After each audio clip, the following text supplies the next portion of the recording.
Welcome friends, welcome to tax help channel. तो आज हम देखेंगे इसका फर्स्ट चैप्टर चालू करेंगे। इसकी बेसिक्स क्या है, ये सारी चीज़ें मैंने प्रीवियस लेक्चर में आपको बता दिया था।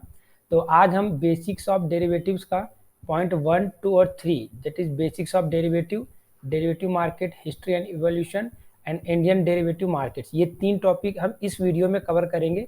इसके बाद के जो भी टॉपिक्स हैं हम नेक्स्ट लेक्चर में कवर करेंगे। तो चलिए स्टार्ट करते हैं। सबसे पहला बेसिक्स ऑफ डेरिवेटिव।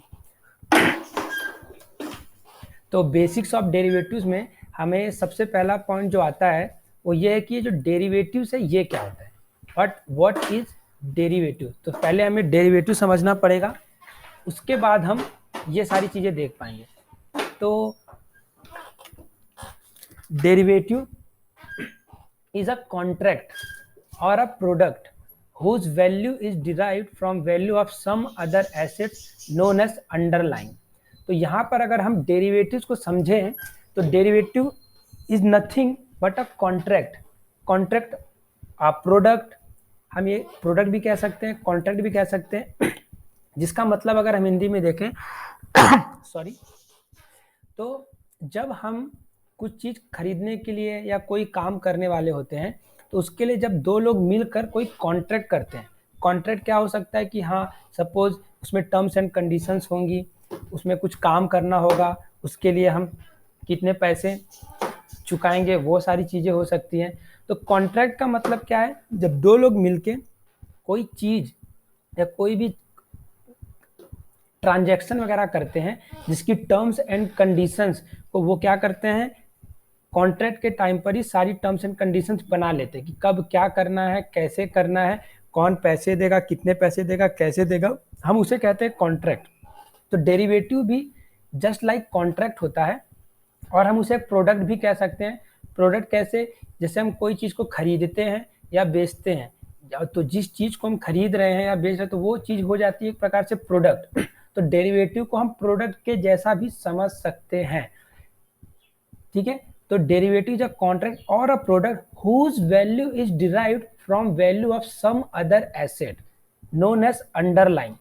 तो जब कभी भी हम डेरिवेटिव्स की बात करेंगे तो वो जो डेरिवेटिव्स होगा जिस पर हम ट्रेड कर रहे हैं, जिसको हम खरीद रहे हैं या जिसको हम बेच रहे हैं, उसकी जो वैल्यू है यानी उसकी जो कीमत है वो उसकी खुद की कोई कीमत नहीं होती, बट उसकी कीमत किसी और चीज पर डिपेंड होती है। और जब वो कोई और चीज का रेट ऊपर जाता है या नीचे आता है तो हमारे डेरिवेटिव का भी जो रेट है वो ऊपर और नीचे आता है, ठीक है। Is derived from value of some other asset known as underline. तो जो डेरिवेटिव्स की जो वैल्यू है जिस एसेट पर डिपेंड होती है उस एसेट को हम अंडरलाइन एसेट कहते हैं। इससे हम अभी एग्जाम्पल के तौर पर समझेंगे।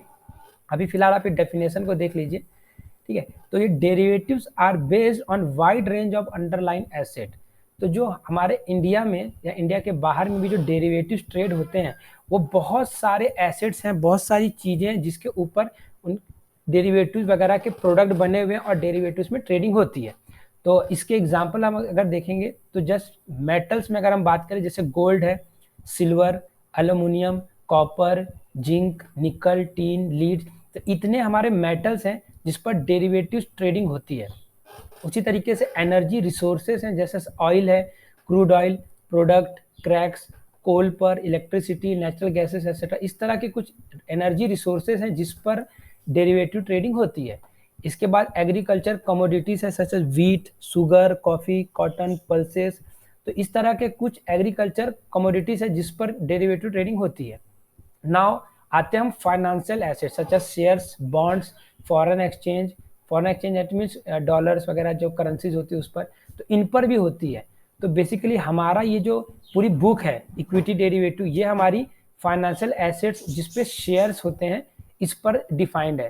तो हम इस बुक में सारे के सारे जो भी डेरिवेटिव्स पढ़ेंगे, फ्यूचर्स, ऑप्शंस, ये सारे के सारे हम शेयर्स के ऊपर पढ़ेंगे, ठीक है। तो अब मैं आपको दिखाता हूँ कि अगर मैं एक डेरिवेटिव प्रोडक्ट निकालता हूँ जो कि मैं फ्यूचर निकालूंगा और उस फ्यूचर की वैल्यू हमारे अंडरलाइन एसेट पर कैसे डिफाइन होती है ये मैं आपको दिखाऊंगा, ठीक है। तो हम यहाँ पर पहले आ जाते हैं। ये मैं एक आपको ये जीरोधा का ऐप है जहाँ पर मैं ट्रेड करता हूँ। आपको मैं और बेसिक दूसरी चीज़ें भी बता दूंगा, आप देख सकेंगे। देखिए ये मैंने अभी ओपन कर लिया मेरा डीमेट अकाउंट, ठीक है। अब डीमेट अकाउंट के बाद अगर आप यहाँ देखें, देखिए यहाँ पे डॉक्टर रेड्डी है, डॉक्टर रेड्डी कंपनी है जिसका डॉक्टर रेड्डी का शेयर है, उस शेयर की वैल्यू है देखिए 5212, ठीक है। उसके बाद मैंने देखिए निकाला डॉक्टर रेड्डी का जनवरी का फ्यूचर, तो जो जनवरी का फ्यूचर है is nothing but a derivative item. ये जो हमने देखा ये डेरिवेटिव, ये डॉक्टर रेड्डी का जनवरी का जो फ्यूचर है ये एक डेरिवेटिव आइटम है, और इसकी जो वैल्यू है, इसकी जो वैल्यू है वो इस पे डिपेंड करती है। दैट मीन्स अगर डॉक्टर रेड्डी का जो शेयर है, मैं इसे एक सेकंड यहाँ से इसका चार्ट भी निकाल लेता हूँ, वो समझ में आएगा, क्योंकि यहाँ पर एरो डालने पर बहुत हो रहा है। तो अगर हम यहाँ देखें जैसे डॉक्टर रेड्डी जो है, इसका जो शेयर का जो रेट है अभी 5212 चल रहा है, तो ये है एसेट, और ये है हमारा अंडरलाइन एसेट। ये जो हमने बात किया था अंडरलाइन एसेट, ये अंडरलाइन एसेट है इस डेरिवेटिव प्रोडक्ट का। तो ये जो डॉक्टर रेड्डी का जनवरी का जो फ्यूचर है, इसकी जो वैल्यू है वो इस पे डिपेंड करती है। अगर ये ऊपर जाता है तो ये भी ऊपर आता है, और ये नीचे आता है तो ये भी नीचे। आप देख सकते हैं कि अभी डॉक्टर रेड्डी 96 पॉइंट गिरा, तो उसका जो जनवरी का फ्यूचर है वो देखिए 105 पॉइंट गिरा हुआ है। तो ये कुछ कम ज़्यादा होता रहता है, हम यहाँ से भी देख सकते हैं। तो ये हमने देखा मैंने एक डेरिवेटिव प्रोडक्ट निकाला जो ये डॉक्टर रेड्डी का जनवरी का फ्यूचर, और उसका अंडरलाइन एसेट है डॉक्टर रेड्डी। इसी तरीके से अगर आप दूसरे स्टॉक्स पर भी देखेंगे तो यहाँ पे देखिए आपको दूसरे स्टॉक्स पे भी मिल जाएगा, आप सबके चीज़ें निकाल सकते हैं। हर एक के डेरिवेटिव आइटम नहीं होते हैं, कुछ कंडीशंस होती हैं जिसको फुलफिल करने के बाद ही उनके जो शेयर्स होते हैं, उनके जो स्टॉक्स होते हैं वो डेरिवेटिव में ट्रेड होते हैं। जैसे हमने यहाँ पर देखा HCL टेक, तो ये HCL टेक का जनवरी का फ्यूचर है, तो देखिए लगभग दोनों एक ही पॉइंट के बराबर देखिए यहाँ पे गिरा हुआ है, देखा ये 989 है, ये भी 988 है, ये 37.90 माइनस हुआ, ये 41 हुआ। तो उसी तरीके से ये HCL टेक का जो जनवरी का जो फ्यूचर है, यहाँ पे बहुत तकलीफ हो रही है, ये बार बार ये आ जाता है। मैं आपको यहाँ पे दूसरे में दिखाता हूँ, मनी कंट्रोल आप निकाल सकते हैं। ये जो मनी कंट्रोल है, ये इसमें आपको अकाउंट खोलने की जरूरत नहीं है, आप यहाँ पर आराम से देख सकते हैं, ठीक है। तो मैं यहाँ पर देखिए आपको एक सिंपल सा मैं आपको TCS का दिखाता हूँ। TCS अगर आप सर्च करेंगे,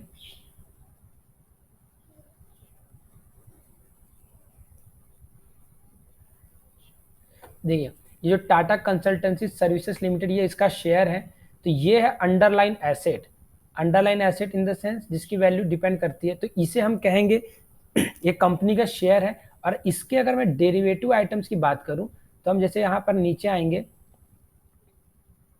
अब इसका कुछ चेंज हुआ है, लुक जो है वो चेंज हुआ है, नहीं तो यहाँ पे सिंपल आसानी से आपको सारी चीज़ें मिल जाती थी। हम यहाँ डायरेक्ट सर्च कर लेंगे ना, TCS जनवरी फ्यूचर, ये हमने निकाला, ठीक है। इसका जनवरी का फ्यूचर यहाँ पे ट्रेड होगा, तो जनवरी का जो फ्यूचर है this is an derivative item. ये देखिए TCS 26 नवंबर 2020, सॉरी ये इन्होंने गलत निकाल कर दिया, मैं आपको TCS निकाला, एक्सपायरी डेट हमें सिलेक्ट कीजिए और सर्च करिए, अभी आपको यहाँ पे इसकी वैल्यू आ जाएगी। ये देखिए ये आया TCS, ये 28 जनवरी इसलिए लिखा हुआ है कि जो जनवरी का जो डेरिवेटिव है वो 28 जनवरी को एक्सपायर हो जाएगा। तो अभी TCS का फ्यूचर क्या होता है, कैसे एक्सपायर, ये सब चीज़ें हम अभी नीचे आने वाले आगे के चैप्टर्स में देखेंगे। तो अभी आप फिलहाल ये समझ के चलिए कि जो TCS का 28 जनवरी 2021 है, ये एक डेरिवेटिव आइटम है, और इसकी वैल्यू डिपेंड करती है इसके शेयर पर।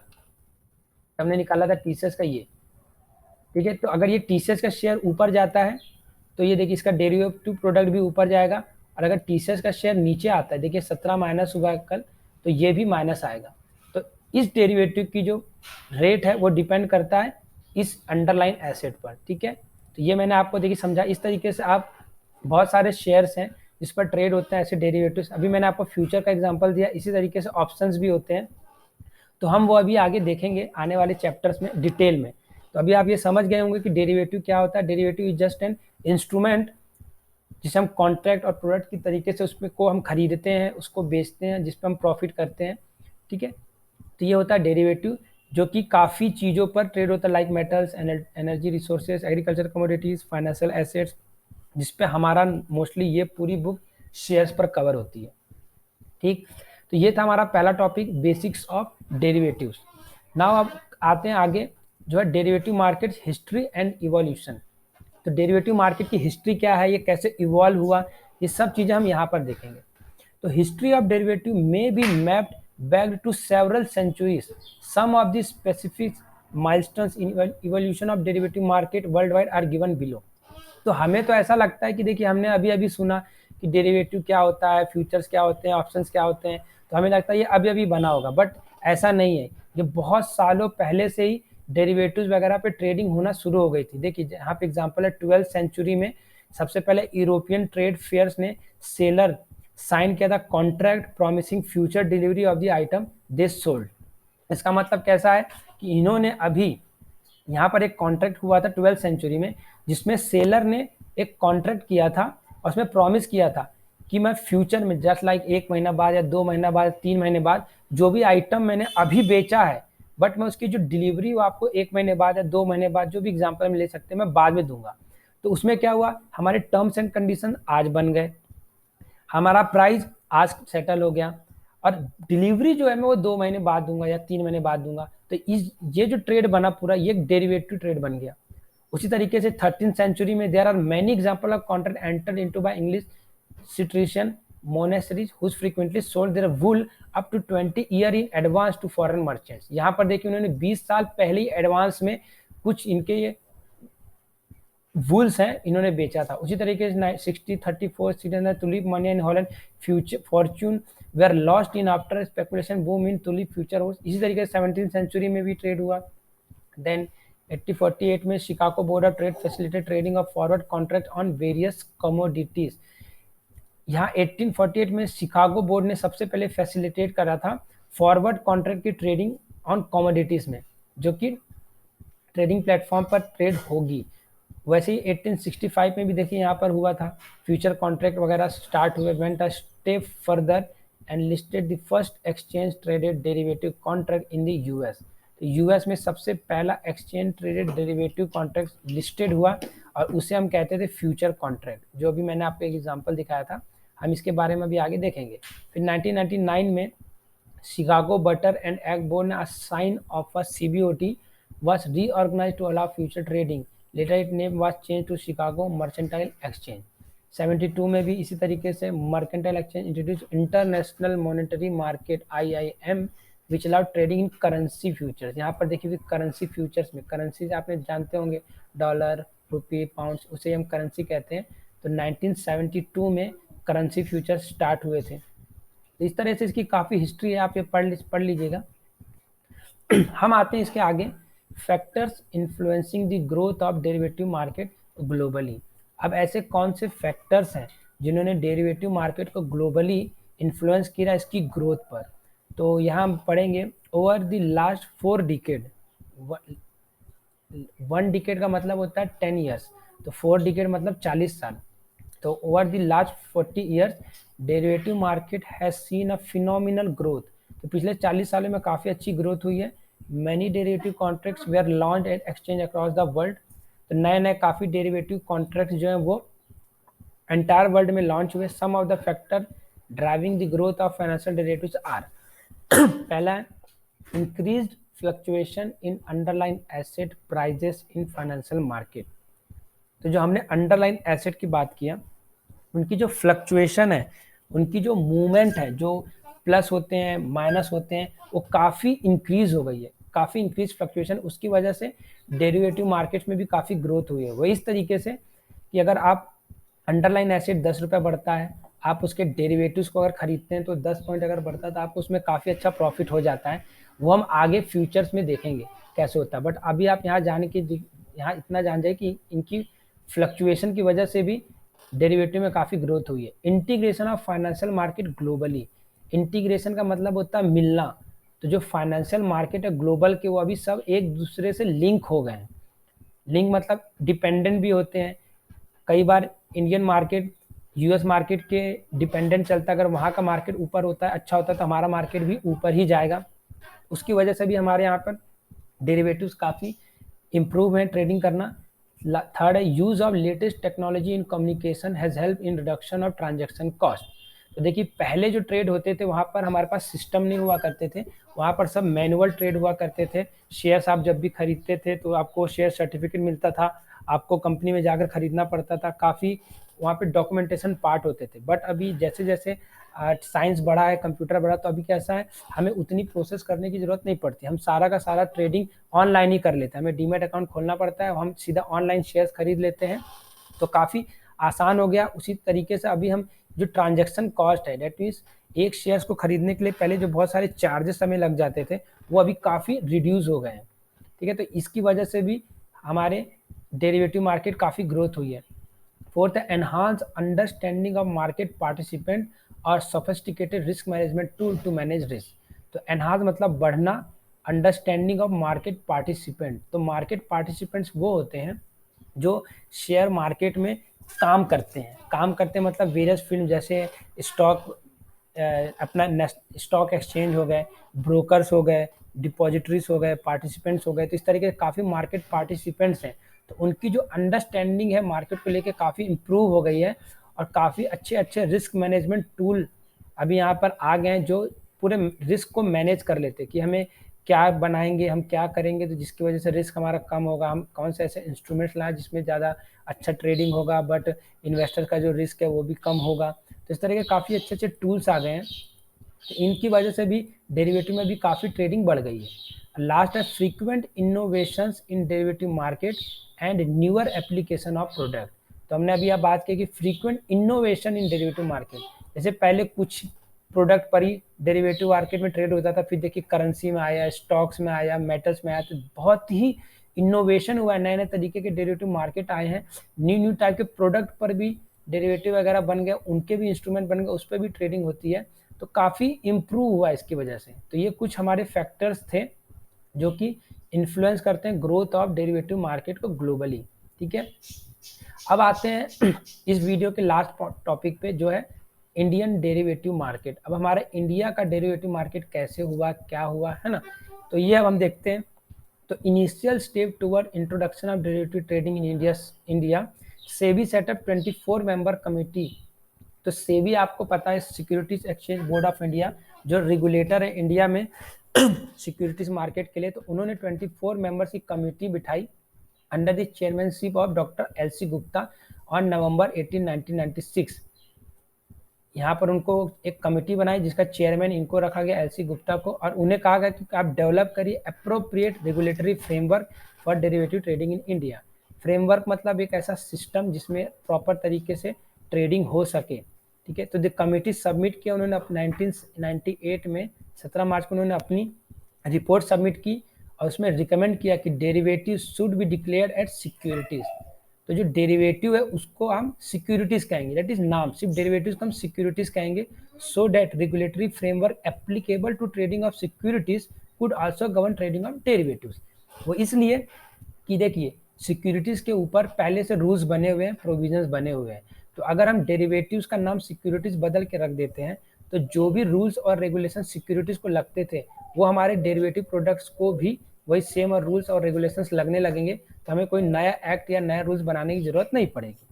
क्योंकि अगर हम डेरिवेटिव रखते तो डेरिवेटिव के लिए हमें इसे फिर पहले से जो बना हुआ एक्ट है उसे फिर अमेंड करना पड़ता, उसमें सिक्योरिटीज को इंक्लूड करना पड़ता डेरिवेटिव्स आल्सो, तो उसे अमेंड ना करे, इसकी वजह से उन्होंने डेरिवेटिव का नाम सिक्योरिटीज रख दिया। उसके बाद SEBI setup a group in 98 under the chairmanship of professor JR. Verma. SEBI ने फिर से एक ग्रुप बनाया जिसका चेयरमैन प्रोफेसर जे.आर. वर्मा को रखा, और उन्हें कहा to recommend measure for risk containment in derivative market in India. तो हमें रिकमेंड करिए, उन्होंने ग्रुप बनाया, उनसे कहा कि आप हमें रिकमेंड कीजिए कि रिस्क, जो भी डेरिवेटिव मार्केट में रिस्क है इंडिया में, उसको कैसे मेजर किया जाए मेजर मतलब कैसे मापा जाए कि कितना रिस्क है, कैसे होगा। फिर उस कमिटी ने अगेन अपनी रिपोर्ट सबमिट की अक्टूबर 98 में। It work out operational details and network criteria, deposit requirement and real time monitoring of position requirement. तो उन्होंने इसमें कुछ मेथड्स बनाए जिसमें उन्होंने सबसे पहले मार्जिन सिस्टम बनाया। अब मार्जिन सिस्टम क्या होता है, ये हम फ्यूचर एंड ऑप्शन की चैप्टर में डिटेल में देखने वाले हैं, ठीक है। Methodology of charging initial margin, अब इनिशियल मार्जिन क्या होता है ये भी उसी में कवर होगा।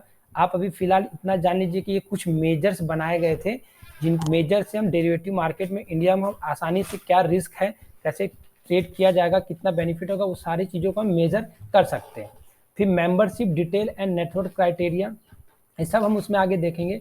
डिपॉजिट रिक्वायरमेंट, हमें कितना डिपॉजिट लगेगा ट्रेड करने के लिए, and real time monitoring of position requirement, real time यानी उस पोजीशन को खड़ा रखने के लिए, खड़ा रखते हुए हम उसमें हमें रियल टाइम मॉनिटर करना है कि कितना प्रॉफिट कितना लॉस, हमें और कैपिटल की रिक्वायरमेंट चाहिए कि नहीं चाहिए। तो ये सारा हमारा 4th चैप्टर में हम अच्छे से कवर करेंगे, ठीक है।